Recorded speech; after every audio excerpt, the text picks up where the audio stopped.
few words exchanged between Yuvaraj and Flintoff. அது 2007 வருஷம் September 19வது நாள் இந்தியாவுக்கும் இங்கிலாந்துக்கும் இடையே T20 கிரிக்கெட் தொடர் ரொம்ப மும்முரமா நடந்துட்டு இருக்கு. டாஸ் வென்று முதல்ல பேட்டிங் செய்ய தொடங்கிய இந்தியா 16வது ஓவர்ல தடுமாறு நின்றுட்டு இருக்கு. நம்பிக்கை நாயகன் சொல்லக்கூடிய தோனியும் கூட அன்னைக்கு அவ்வளவு சிறப்பா ஆடல.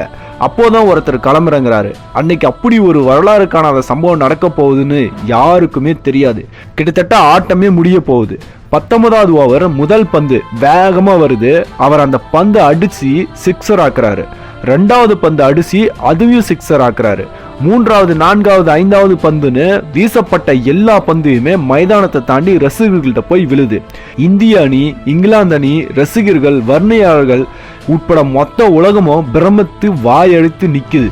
19வது ஓவரோட கடைசி பந்து மீண்டும் கோட்டை தாண்டி கேட்டை தாண்டி ரசிகர்கள்ட்ட போய் விழுது. வெறும் 16 பந்துல 58 ரன், 3 பவுண்டரி, 7 சிக்ஸரு அப்படின்னு அடிச்சு அன்றைய நாளோட ஆட்ட நாயகனா இருந்த ஒருத்தரோட வரலாற்றை தான் நாம் இன்னைக்கு பார்க்க போறோம். உலகமே அதிசயத்து பார்த்த அந்த நபர் யார் தெரியுங்களா? யுவராஜ் சிங். அவரோட வாழ்க்கை வரலாறை தான் நாம் இந்த வீடியோல பார்க்க போறோம். நீங்க பார்த்து கொண்டிருப்பது கேபி கருத்து சேனல். இந்த சேனலை நீங்க சப்ஸ்கிரைப் பண்ணாம இருந்தீங்கன்னா சப்ஸ்கிரைப் பண்ணிக்கோங்க. இப்ப நம்ம வீடியோக்குள்ள போகலாம். 1981ல சண்டிகர் நகர்ல யோகராஜ் சிங்குக்கு மகனா பிறக்கிறார் யுவராஜ் சிங். இளமையிலே டென்னிஸ் மீதும் ஸ்கேட்டிங் மீதும் ஆர்வமாய் இருந்த யுவராஜ் சிங்கை கிரிக்கெட் பக்கம் திருப்பி விட்டதே அவரோட அப்பா யோகராஜ் சிங் தான். பஞ்சாப் மாநில கிரிக்கெட் வாரியத்தில் விளையாடிய யுவராஜ் சிங் 1999, 2000 வருடங்கள்ல ரஞ்சி கோப்பை போட்டியில தன்னுடைய திறமையை வெளிப்படுத்தினார்.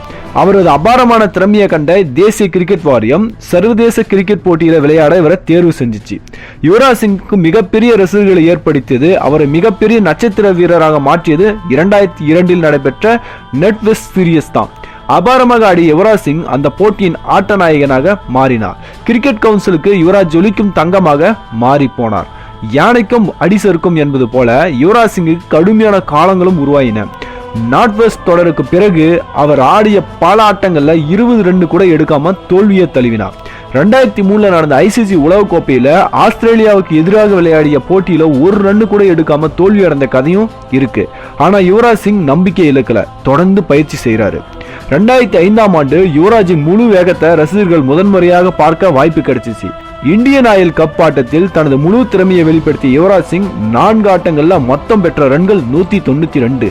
அதற்கு பிறகு விளையாடிய பல ஆட்டங்கள்ல தனது ரன் 40க்கும் குறையாம இருக்கும்படி விளையாடினார். 2007 முதன்முறையா இந்திய அணிக்கு துணை கேப்டனாக நியமிக்கப்பட்டார் யுவராஜ் சிங். அப்போதான் அந்த சம்பவம் நடக்குது. உலக T20 கோப்பையில இங்கிலாந்துடன் மோதியது இந்தியா. 6 பந்துகளையும் சிக்ஸர் விளாசி தள்ளிய யுவராஜ் 12 பால்ல 50 ரன்கள் குவித்து சாதனை படைத்தார். அன்றைய மேட்சின் ஆட்ட நாயகனாக யுவராஜ் சிங் தேர்வு செய்யப்பட்டார். அன்றிலிருந்து அவருக்கு ரசிகர்கள் வைத்த செல்ல பெயர் யூவி. அதன் பிறகு 2011 நடந்த உலக கோப்பை போட்டியில் இந்தியா 28 வருடங்கள் கழித்து உலக கோப்பையை வென்றது. மொத்தமாக 4 அரை சதங்களை வீழ்த்தி 362 ரன் எடுத்து அந்த உலக கோப்பையின் ஆட்ட நாயகன் விருதை பெற்றார் யுவராஜ் சிங். உலக சாம்பியனாக வலம் வந்தவரை மீண்டும் சறுக்குகள் சந்தித்தன. இந்த முறை கிறுகிடுத்து போனார் யுவராஜ் சிங். 2011 உலகக்கோப்பைக்கு பிறகு புற்றுநோய் தாக்கத்தால் தற்காலிகமாக அவர் கிரிக்கெட்லிருந்து விலக வேண்டிய கட்டாயமானது. யுவராஜ் சிங் இல்லாத இந்திய கிரிக்கெட்டை ரசிகர்களால் கூட பார்க்க முடியவில்லை. உடல் நலமாகி திரும்பி வந்த யுவராஜ் சிங்குக்கு 50 ஓவர் கொண்ட பெரிய ஆட்டங்கள் விளையாடுவது மிக சிரமமாக இருந்தது. IPL, T20 போன்ற விளையாட்டுகளில் கவனம் செலுத்த தொடங்கினார் யுவராஜ் சிங். தொடர்ந்து பஞ்சாப் அணியில் விளையாடியவர் புனே, பெங்களூர், டெல்லி அணிகளோடு இணைந்து விளையாடினார். கடைசியாக அவர் விளையாடிய அணி மும்பை இந்தியன்ஸ். ஆரம்ப போட்டிகளில் அட்டகாசமாக ஆட்டத்தை கொடுத்தவர் மும்பை இந்தியன்ஸ் அணியில் தொடர முடியாமல் ஆட்டத்திலிருந்து விலகினார். இந்திய கிரிக்கெட் கவுன்சில் யுவராஜை பெருமைப்படுத்தும் விதமாக 2012 அர்ஜுனா விருதை அளித்தது. இந்திய அரசாங்கம் இவருக்கு பத்மஸ்ரீ விருதை கொடுத்து பெருமைப்படுத்தியுள்ளது.